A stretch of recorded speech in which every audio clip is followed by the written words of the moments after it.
আসসালামু আলাইকুম, সবাইকে শুভেচ্ছা জানাচ্ছি মাসুম মাহবুব। প্রিয় দর্শক, হতে পারে এই ভিডিওটি বাংলাদেশের ইতিহাস সৃষ্টির আগের দিনের ভিডিও, শেষ ভিডিও হতে পারে। আজকে আমার একটি কথা, একজন মানুষ কোনো সঠিক বার্তা খুঁজে পেল, যে বার্তাটি বাংলাদেশের নতুন সৃষ্টিতে বা বিনির্মাণে সহযোগিতা করতে পারে। আমার আজকের ভিডিওটি সবার কাছে অনুরোধ থাকবে, আমি নর্মালি এই অনুরোধ কখনো করি না, সর্বাধিক শেয়ার করবেন। 54 বছরের বাংলাদেশ এক কঠিন প্রশ্নের সামনে দাঁড়িয়ে আছে, আর সেই প্রশ্নটা হলো, বাংলাদেশ কোন পথে যাবে? পুরনো বন্দোবস্তে নাকি নতুন বন্দোবস্তে?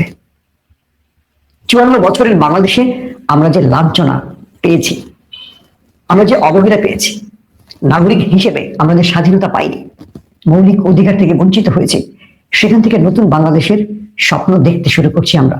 আগামীকাল সেই দিনটি রচিত হতে পারে। আজকের ভিডিওটি সকল ভোটারদের জন্য, প্রশাসনের জন্য, যারা কষ্ট করে এই ভোটকে বাস্তবায়ন করছেন মাঠে থেকে।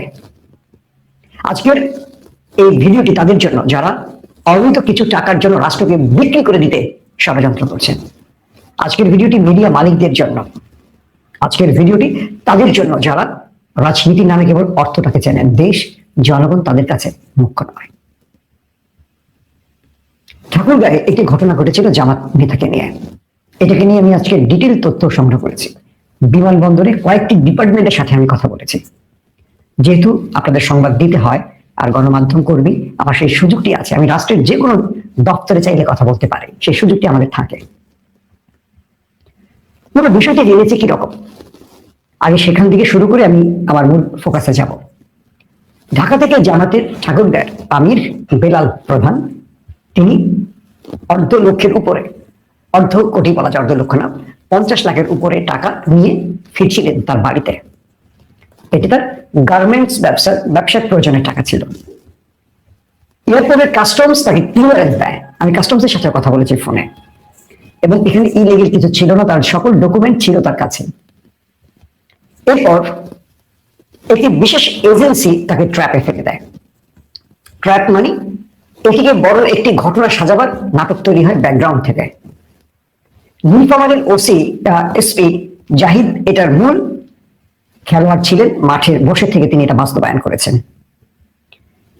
আপনারা সেই ওসিকে চেনেন, এসপি কে চেনেন কম বেশি, তার নামটি শুনেছেন। সাম্প্রতিক সময় বিএনপির তারেক রহমান যখন সেখানে সফরে গিয়েছিলেন, তিনি পোশাক পরিহিত অবস্থায় সেখানে তার সাথে দেখা করেছেন এবং এক টেবিলে খেয়েছেন। অথচ সরকার এবং নির্বাচন কমিশন থেকে নির্দেশ আছে, কোনো রাজনৈতিক ব্যক্তির সাথে প্রশাসনের কেউ খেতে পারবে না, এবং যাদেরকে গানম্যান দেওয়া হয়েছে নিরাপত্তার জন্য, তারাও তাদের কোনো সুবিধা গ্রহণ করতে পারবে না। আপনাদেরকে চাইলে সেই প্রত্যেকটি ছবি আমি দেখাতে পারবো, ছবিগুলো সোশ্যাল মিডিয়ায় প্রচার হয়েছে, নতুন করে আর দেখানোর প্রয়োজন মনে করছি না।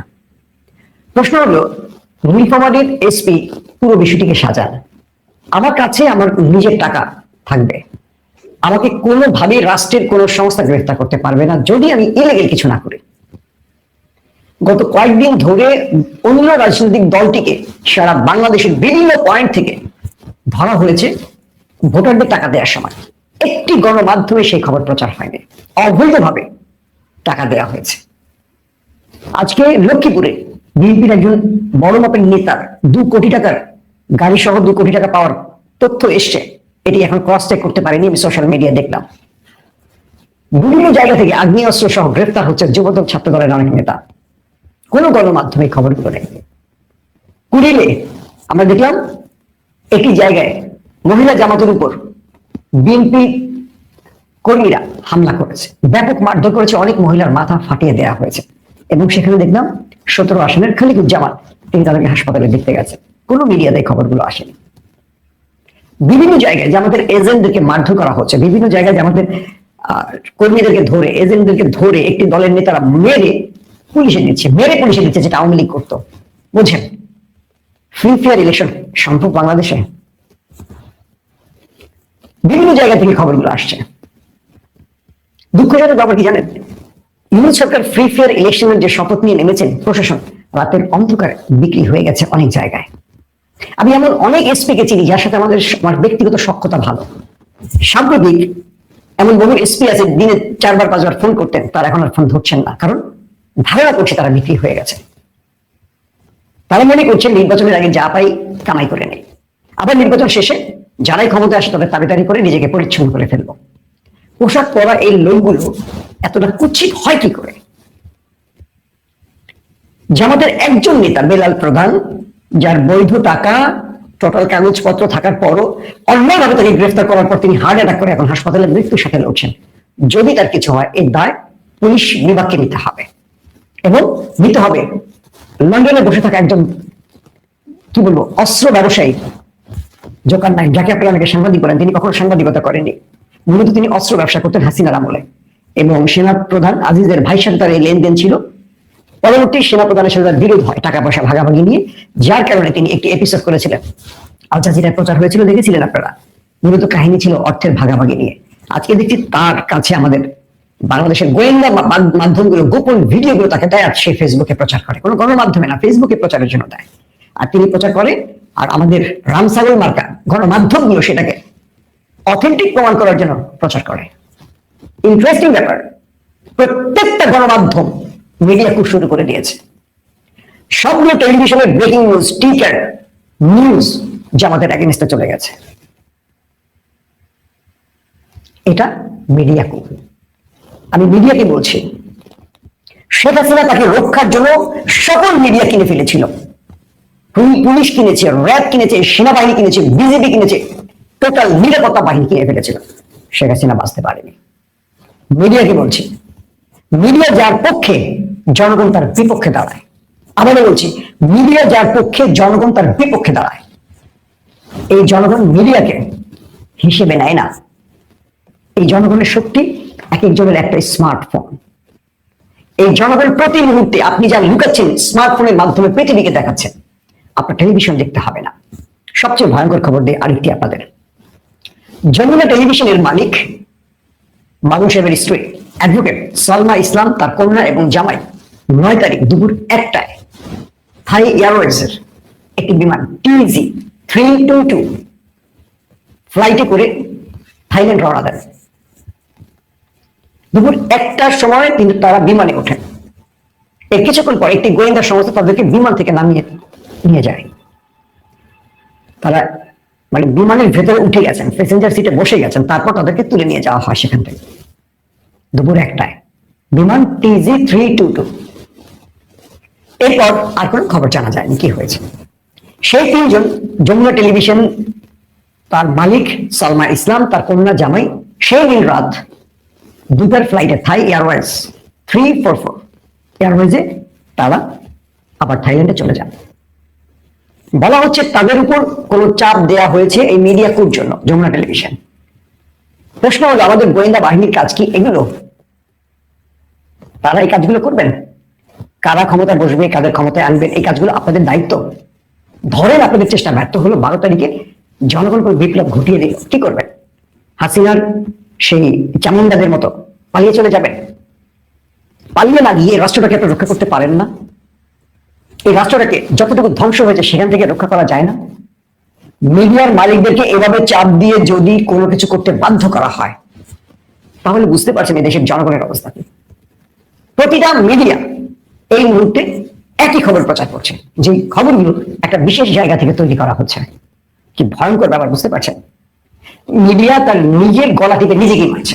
মানুষের ন্যূনতম ভরসা নেই মিডিয়ার উপর। আর কত ধ্বংস করবে মিডিয়া তাদেরকে? পাকিস্তানের আইএস এর গল্প আমরা আমার লাইভে আমি অনেক সময় বলেছি, আপনাদের মনে আছে কিনা? ইমরান খানকে কিভাবে ক্ষমতা থেকে সরিয়েছে, কিভাবে কি করেছে। অনেক তথ্য আমাদের কাছে আসে, আমরা রাষ্ট্রের নিরাপত্তার জন্য দিতে চাই না, দিতে পারি না। শুধু এইটুকু বলি, যেটুকু বললে বুঝবেন বা বিশেষ ব্যক্তিরা বুঝবেন, যেগুলো তথ্য সবার কাছে পৌঁছে যেতে পারে। কারা কখন কে কি করছেন, এই তথ্যগুলো তো গণমাধ্যমের কাছে আসে। আপনি যে বিভাগে কাজ করেন, গোয়েন্দা বাহিনীর প্রিয় ভাই, সেই বিভাগে তো আরেকজন সৎলোক আছে, সবাই তো চোর না। পুলিশের মধ্যে বিভিন্ন জায়গায় বিক্রি হচ্ছে অনেকে, নির্বাচনের আগে বড় অঙ্কের টাকায় বিক্রি হচ্ছে। অথচ ঠাকুরগাঁয়ে একজন ব্যক্তিকে পুরো মিডিয়ার কাছে মিডিয়া ট্রায়ালে নিয়ে হাজির করে তাকে এখন মৃত্যু বুকে ঠেলে দেওয়া হয়েছে, তিনি হার্ট অ্যাটাক করে এখন আইসিইউতে আছে। এটা হলো আমাদের চোখ, মিডিয়ার চোখ। পুরো পৃথিবী দেখে যা, মানে মিডিয়া আমাদের দেখাচ্ছে কি, পুরো পৃথিবী দেখছে কি আর আমরা উল্টো দিকে দেখছি কি। এই মিডিয়া পৃথিবী কন্ট্রোল করে এখন, তাই সোশ্যাল মিডিয়া এখন হাজির হয়েছে।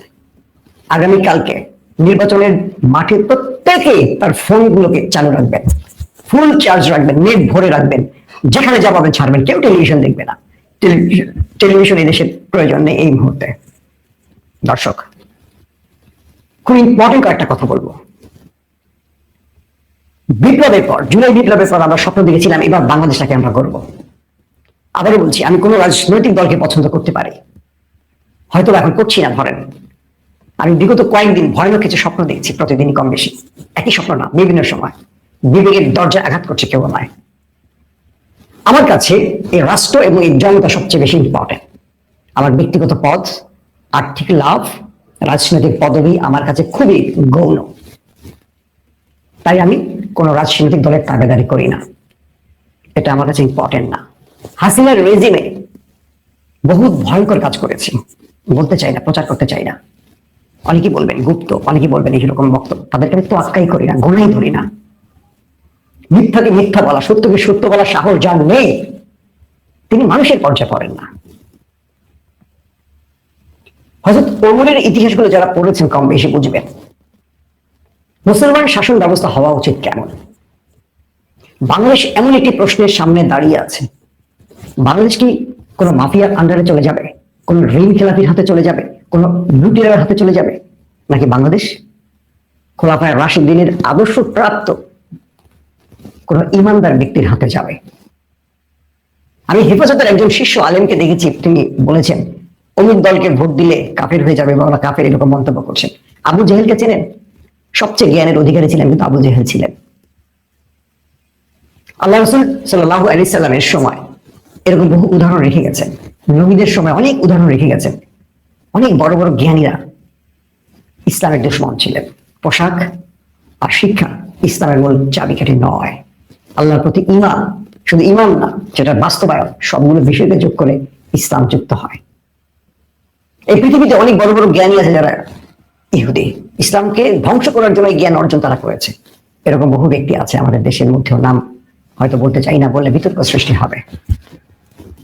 প্রিয় দর্শক, আগামীকাল ভোট, আপনার সামনে একটা বিশাল চ্যালেঞ্জ। বাংলাদেশ কোন পথে যাবে? প্রিয় পুলিশ ভাইরা, ব্যক্তিগত কিছু টাকার জন্য দেশটাকে বিক্রি করবেন না, মাফিয়াদের হাতে দেশটা তুলে দেবেন না। এই মাফিয়ারা আগামীকাল আপনার গলায় পাড়া দিয়ে আপনার বিরুদ্ধে কাজ করবে, আপনার সন্তানদের জীবন ধ্বংস করবে। প্রিয় সেনাবাহিনী, নৌবাহিনী, বিমান বাহিনী, প্রত্যেকটি ভাইকে বলছি, দেশপ্রেমিক সদস্যদের বলছি, আপনারা প্রমাণ করুন। একটা সুযোগ আছে, পিলখানা হত্যার বিচার হয়নি দেশে। প্লিজ, আপনারা যারা মাঠে কাজ করছেন, একবার দেশ প্রেমিকের ভূমিকায় দাঁড়িয়ে যান। কোনো অসৎ ব্যক্তিকে সহযোগিতা করবেন না ব্যক্তিগত কিছু লাভের জন্য। কয়েক জায়গা থেকে খবর এসছে হামলা করছে, পাশ থেকে সেনাবাহিনী বা নৌবাহিনীর গাড়ি চলে গেছে, তারা না দেখার ভান করে চলে গেছে। খুবই দুঃখজনক ঘটনা। আমাদের বিভিন্ন জায়গায় প্রশাসনিক ব্যক্তিরা সুবিধা দিচ্ছে একটি দলকে, কারণ তারা ধরে নিচ্ছে সেই দলটি ক্ষমতা আসতে পারে। যদি না আসে, আল্লাহর প্রতি আস্থা রাখুন, আল্লাহর পরিকল্পনার প্রতি বিশ্বাস রাখুন। ধরে নিবেন ওই দলটি ক্ষমতা আসবে, তাই তাকে ফেভার করবেন। আমি বলছি কোন দলের জন্য ফেভার করতে না, না বিএনপি, না জামাত, না এনসিপি, কাউকে না। বলছি ফ্রি ফেয়ার ইলেকশনের জন্য মানুষের পাশে দাঁড়ান, মানুষের ভোটাধিকার প্রয়োগের সুযোগটি দেন, মানুষের ভোটটি ছিনতাই করবেন না।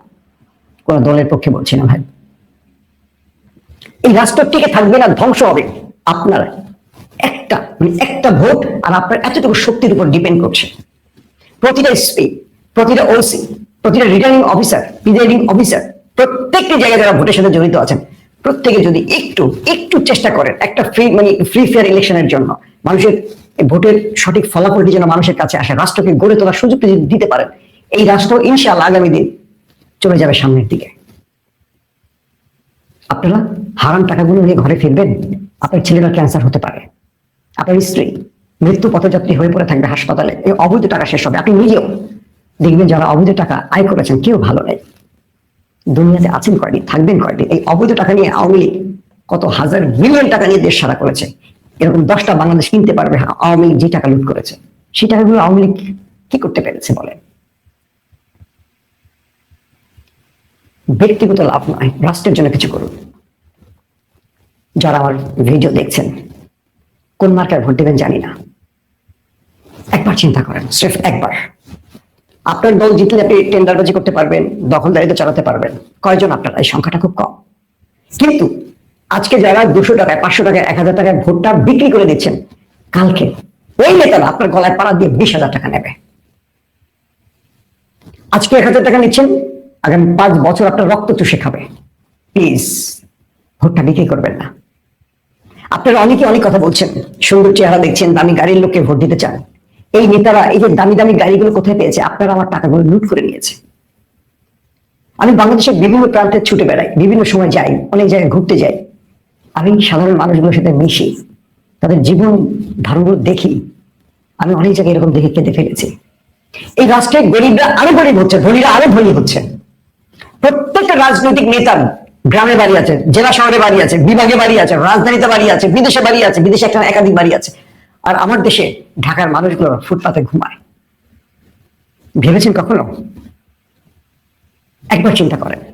আমরা এরকম নেতাদের চয়েস করে পার্লামেন্টে পাঠাই, নেতা বানাই বলি তো আমাদের ভাগ্যটাকে তারা লুট করে খায়।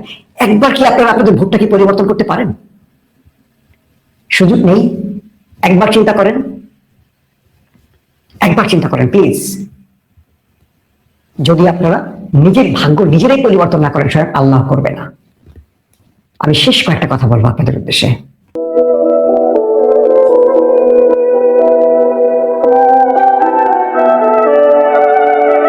আগামীকাল নতুন একটা বাংলাদেশ করবো আমরা। সেই বাংলাদেশ আপনি আমি নির্মাণ করব। আগামীকাল থেকে আপনি আমি এই দেশের মালিক হব। আগামীকাল থেকে কোনো লুটেরা আমাদের মাথায় কাঁঠাল ধরে খেতে পারবে না। আমার বোন অনিরাপদ হয়ে রাস্তা চলবে না। আমার সন্তানকে স্কুলে ভর্তির জন্য কোনো টেলিফোন লাগবে না। আগামীকাল থেকে কোনো চাঁদাবাজ আমার বাড়ি তৈরির সময় সে বাধা দিবে না। আগামীকাল থেকে আমার পরিবারের প্রতিটি মানুষ হাসপাতালে গিয়ে সুচিকিৎসা পাবে। আগামীকাল থেকে কোনো চোর ডাকাত খুনি আমার জীবন ধ্বংসের জন্য এগিয়ে আসবে না। এরকম একটি বাংলাদেশ গড়ার একদম সুবর্ণ টাইম আগামীকাল 12 ফেব্রুয়ারি। আপনি কি বুঝতে পারছেন? একবার চিন্তা করেন, আগামীকাল একটা নতুন বাংলাদেশ সৃষ্টি হতে যাচ্ছে। সেই বাংলাদেশের সৃষ্টিতে আপনি একজন সাক্ষী হচ্ছেন। সেই বাংলাদেশটা আমার আপনার ইচ্ছে তৈরি হবে আগামীকাল। আপনার একটা ভোটে বাংলাদেশ পাল্টে যাবে। আমরা সিঙ্গাপুর, মালয়েশিয়া, অস্ট্রেলিয়া, আমেরিকা, ইংল্যান্ডকে তুলনা করি, এইসব দেশ ঘুরে এসছি। আপনি জানেন আমাদের নেতারা এই দেশ থেকে মুখ করে সেই দেশগুলোকে ধনী করে। জাতিসংঘের পার্লামেন্টে ইমরান খান বলেছিলেন আমেরিকাকে উদ্দেশ্য করে, তোমরা আজকে ধনী হয়েছে কিভাবে জানো? আমাদের দেশের রাজনীতিবিদরা লুট করে তোমাদের দেশের ব্যাংকগুলোর টাকা ভর্তি করে রাখে, আর তোমরা ধনী হচ্ছ, আমরা গরিব হচ্ছি। আপনি জানেন আমাদের রাজনৈতিক দল যারা ক্ষমতা ছিল 54 বছরে, তারা কত হাজার লক্ষ কোটি টাকা দেশ থেকে পাচার করেছে। আবার তাদের জন্য আমরা ভোট চাইছি। অমুক নেতা সালাম দিন, অমুক নেতা সফল বলছি আমরা। ভোটটা কার জন্য করে? ভোটটা তার ছেলের জন্য করে, বোর জন্য করে, ডাক্তার আমার জন্য করে না। আমাদেরকে নির্বাচনের আগে মিছিলের জন্য 500 টাকা দেয়, আমাদেরকে ভোট কেনার জন্য 1000 টাকা দেয়। এরপর 5 বছর এটা লুট করে। কিন্তু নেতা আমাকে চেনে না। নেতার চারপাশে 10 জনকে টেন্ডার বাজির জন্য সুযোগ করে দেয়, সেখানে নেতা পার্সেন্টেজ খায়। জানেন ওই নেতাকে ভোট দেবেন? যারা ব্যাংক থেকে হাজার হাজার কোটি টাকা তুলে সেই ঋণ শোধ করে না, সে ঋণের বোঝা আমাদের ঘরে চলে আসে। আমার গরিব কৃষক, আমার রিক্সাওয়ালা ভাই চাল ডাল কিনতে পারে না, কারণ জানেন আমাদের ব্যাংকগুলো খালি করে ফেলে আমাদের নেতারা। সেই নেতাদের ভোট দেবেন? একবার প্লিজ, একবার চিন্তা করেন আপনারা। আপনারা একটা ভোট কি করতে পারে বাংলাদেশের জন্য? 54 বছর পর কি এই দেশটা পেছনে ফিরে যাবে?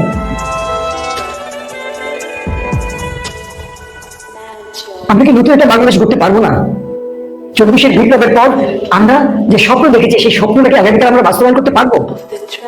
আমাদের সহিংসার বিচার পাবে, হেফাজতের আনন্দের বিচার পাবে, পিলখানায় শহীদ আমার সেনা অফিসারের বিচার পাবে। সবকিছু ঝুলে আছে আপনার একটা ভোটের উপর। প্লিজ বুঝে শুনে ভোটটা দেবেন, আর হায়ের পক্ষে ভোটটা দেবেন।